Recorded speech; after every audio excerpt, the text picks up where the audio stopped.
Ayan na si Mara. Wow. Kita na.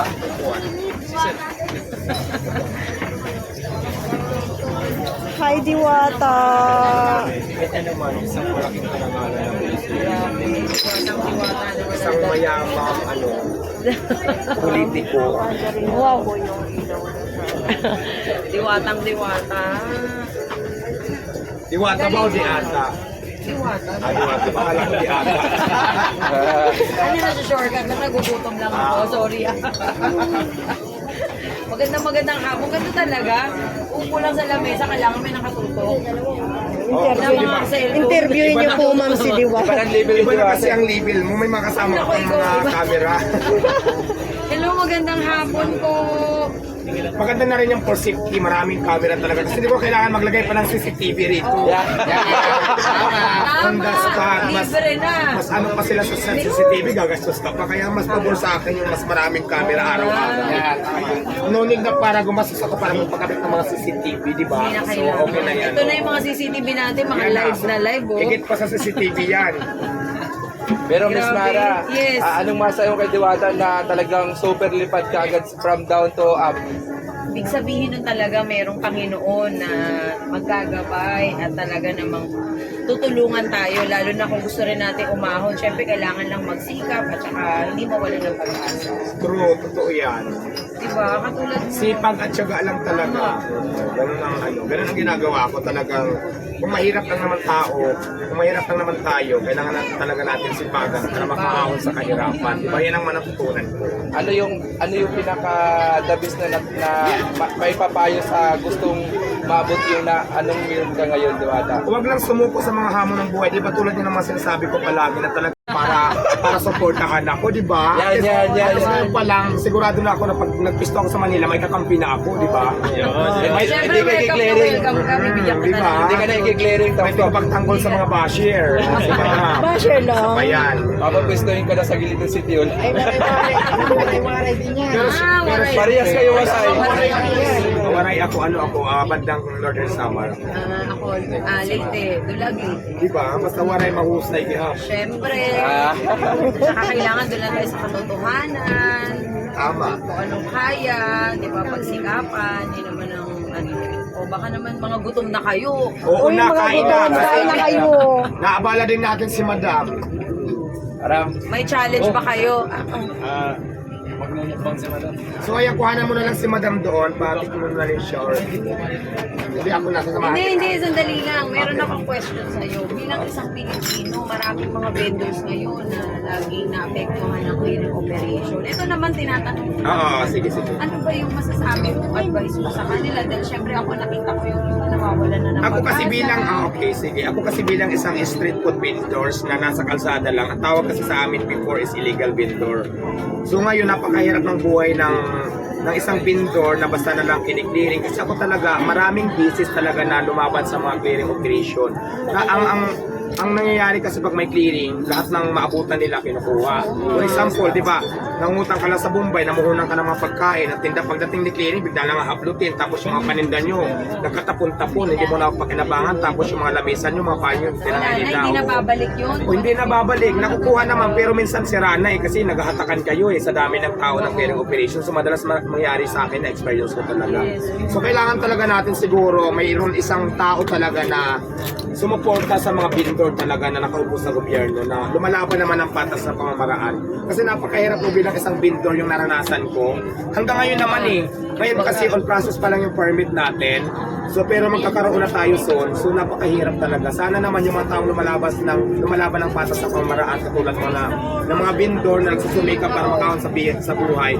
Sana ang panalangin ko na tahiling sana na magkaroon talaga ng batas na tulungan yung mga tao kung hindi man doon sa pwesto nila, mabigyan ng pwesto para tamang lugar o para hindi naman sila nai-stress, hindi kami nai-stress kung saan kami maglalatas, kung saan kami pupunta, kailan kami i-clearing, di ba kailan kami tatakbo. Yung mga gano'n, yung maging komportable ang lahat. Tama. Yung sana ang panalangin ko na magkaroon tayo ng batas na gano'n para suportahan ang lahat ng vendor na Suportahan nasa yung kalsada, maliliit na maliliit. naghahanap buhay. Actually, Kasi base sa experience ko talaga napakahirap ng sitwasyon na ganyan. Mabuti nga talaga ako talagang naging mindset ko talaga dyan is mag-ipon. Kasi ang daming business ko na clearing na malulugi ako ng matanga yung ilang lamisa ko, Eh, ilang hirap pa naman upuan ko, ilang bumawi. payong ko, tapos yung mga paninda ko na binili ko, kaluluto lang, nagkatapon-tapon, hindi mo naman pwedeng pulutin yan ulit, tapos i-serve mo sa mga customer. Automatic na yun, nalugi ka na doon. Plus, sasahod ka pa sa mga taong tumulong sa'yo magligpit, lahat yun sinasahuran. Kaya pag nangyayari yan talaga, napakahirap. Ang laki ng Grabe, lugi talaga ng isang namumuhunan. Eh mabuti na lang kamo talaga, mabait lang sigad kasi nung mga time na yun, may ipon na tayo konti. Kaya nagtuloy-tuloy dahil Tuloy-tuloy. pag natangayan tayo ng payo, nakakabil tayo ulit. Eh paano nga kung dumating Wala. sa point na ngungutang tayo sa Bombay? Paano tayo makakahulog? Paano natin mababayaran? Paano tayo magsisimula ulit? Wala na magpapahutang sa atin kasi yung utang pa nga natin, hindi pa bayad, tapos mangutang naman tayo ulit. So, napakahirap talaga. Kaya sana magkaroon talaga tayo ng yun nga. actually, yan Batas. ang isa sa Oo, mga yung isusulong batas. ko na programa na matulungan yung mga vendors na sila magkaroon ng maayos, Yeah, oo, tamang magkaroon tayo programa. ng vendor party list or Diba? lahat na Kasi nakaupo talaga na Paano sumusuporta sa aasenso? mga Paano aasenso ang Kasi Pilipino, siguro, hindi natin oo. tutulungan? Siguro naman nakita nyo kung paano ako magipag-bardagulan sa mga Oo clearing. naman. Lagi akong viral na gano'n. Kawawa talaga. Kasi dito pa naman may parang may mga palakasan. Oo. Yung iba, Tama. dahil malakas sa ganito ganyan, may kakilala. Basta parang gusto ko maging patas lang sa lahat. Maging pantay-pantay yung tingin. Okay. Supportahan lahat ng mga vendor na lumalaban nga ng patas parang kasi ito lang Tulungan kami. din sila para Tulungan. umangat. Kasi ito lang kami. Pinapaalis nyo kami, hindi kami mapaalis, hindi kami Saan mapaalis kasi pupwesto? makulit kami kasi nga dito lang kami nabubuhay. Ito lang ang Tama. source of income namin. Paano pag hindi na kami nagtinda kahit na bawal? Paano kami kakain? Bibigyan niyo ba Tama. kami? Oo. Di ba yun ang gusto kong Paano makakasurvive? maintindihan ng karamihan? Kasi ang kadalasan dyan is makukulit kasi kayo, bawal nga dyan eh. Ganun ang lagi ang pambato. Oo nga, Hindi nila iniisip bawal nga. kung ano yung Pero sitwasyon. paano kung may anak ako? Paano kung 10 kami Pinapakain, umaasa? oo. Pinagbawalan nyo kami ngayon. Paano na kami kakain lahat? Mamatay na kami. Bibigyan mo ba ako ng pangkain? Tama. Ang suporta namin. Kaya yung iba naging makulit talaga. Dahil pero kung mabibigyan mo kami ng pisto, tamang lugar, di ba? So bakit hindi? Bakit Kung saan hindi? maghanap buhay kami ng ng maayos. Oo, ng walang subo. So yun ang gusto kong malaman din siguro ng mga nanonood na Mga nakikinig, di ba? Na, Oo.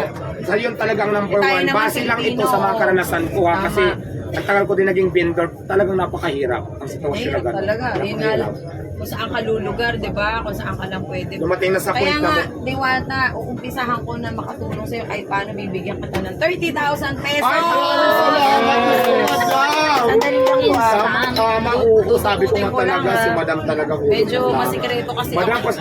madam, Bibigyan kita ng 30,000. Harap-harapan na. 1, alam mo, madam, nagjo-joke lang talaga ako, pero Diyos ko, akin na ito. 6, 7, 8, 9, 10, 11, 12, 13, 14, 15, 16, 17, 18, 19, 20, 21, 22, 23, 24, 25, 26, 27, 28, 29, 30! Bilang example lamang na tayong mga Pilipino ay walang pinipiling dapat tulungan. Kundi dapat pag nakita natin na nagsisikap, tulungan natin. Dahil ito lang yung paraan para lahat tayo makaangat. Ang hirap ng buhay ngayon, bawat sentimo ay mahalaga. Pero yung bawat pawis at dugo na pinuhunan ng isang vendor, dapat naman makinabang din sila para sa kanilang pamilya. Kaya maraming salamat kasi isa kang inspirasyon at para sa 100 nakakain dito, ililibre ko na kayo.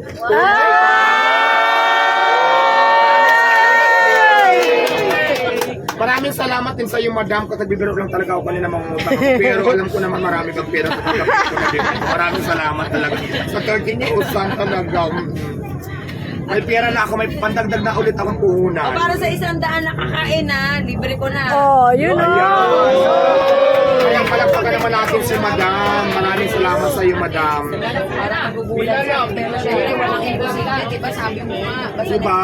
Kaya yun ang sinasabi ko na dapat pagtulungan tayo, huwag maghilaan. Si Madam tinulungan ako. Sana ganun din kayo, tulungan nyo din yung iba kapwa natin na talaga lumalaban naman ang patas sa pamamaraan. Diba? At syempre lahat ng mga vendors gusto ko rin tulungan. Oo, Madam, Huwag kayong maraming mag-alala, magbibigay at magbibigay po ako ng oras para makausap ko kayo at isa ko sa paraan ko po, hindi naman kailangan na sa politiko palagi isang tao gustong tumulong. Kundi kailangan nakatungtong ang paa sa lupa para maramdaman natin kung ano ba ang ibig sabihin ng pagtulong at isang Pilipino katulad natin.